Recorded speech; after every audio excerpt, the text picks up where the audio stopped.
এইবারে ম্যাচটাও বড় হেরে গেল, ভালো লাগে না বড়। এরা কি বড় জীবনে কাপ নিতে পারবে না? সত্যি বড়, জানে যে এই টিমটা সাপোর্টার হয়েছিলাম, বড় কপালটাই খারাপ লাগলো। শুধু বিরাট কোহলির জন্য টিমটাকে সাপোর্ট করি জানিস, না হলে বড় বালের টিমকে সাপোর্টই করতাম না। একজন খেলবে আর বাকিরা সব হ্যান্ডেল মারবে, এইভাবে টিম ম্যাচ জিতবে? বাল জিতবে লাগলো। সালা ফেসবুক লাউডা এখন খোলাই যায় না জানিস, যে যা পাচ্ছে ঠুকে দিয়ে চলে যাচ্ছে, যেন 12 ঘন্টা পেয়েছে।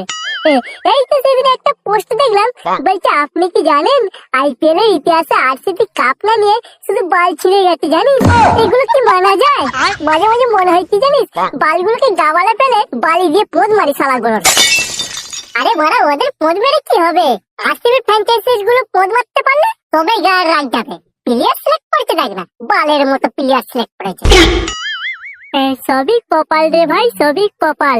না হলে সেইদিন বিরাট কোহলির আউটটা নো বল দিল না, পরিষ্কার নো বল ছিল। নিজেদের ঘরের মাঠে খেলা হচ্ছিল বলে যা খুশি তাই করলো।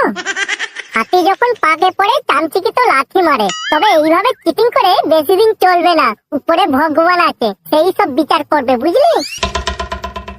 তোমাদের জন্য একটা ভালো খবর আছে। UPI payment system PhonePe, Google pay আমরা এখন কম বেশি সবাই ইউজ করে থাকি। তোমাদের OneXBet অ্যাকাউন্ট ইউপিআই ফার্স্টের মাধ্যমে টপ আপ করো আর পেয়ে যাও 20% ক্যাশব্যাক ডিপোজিট করার পর, যেটা তোমাদের বোনাস অ্যাকাউন্টে অটোমেটিক্যালি অ্যাড হয়ে যাবে। অন্তত পক্ষে 300 টাকা ডিপোজিট করতে হবে, যা তোমরা ইউপিআই পেমেন্টের মাধ্যমে করতে পারবে। যাই হোক, যারা এই সুযোগের সদ্ব্যবহার করতে চাও তারা অবশ্যই আমার প্রোমো কোড FIX2024 দিয়ে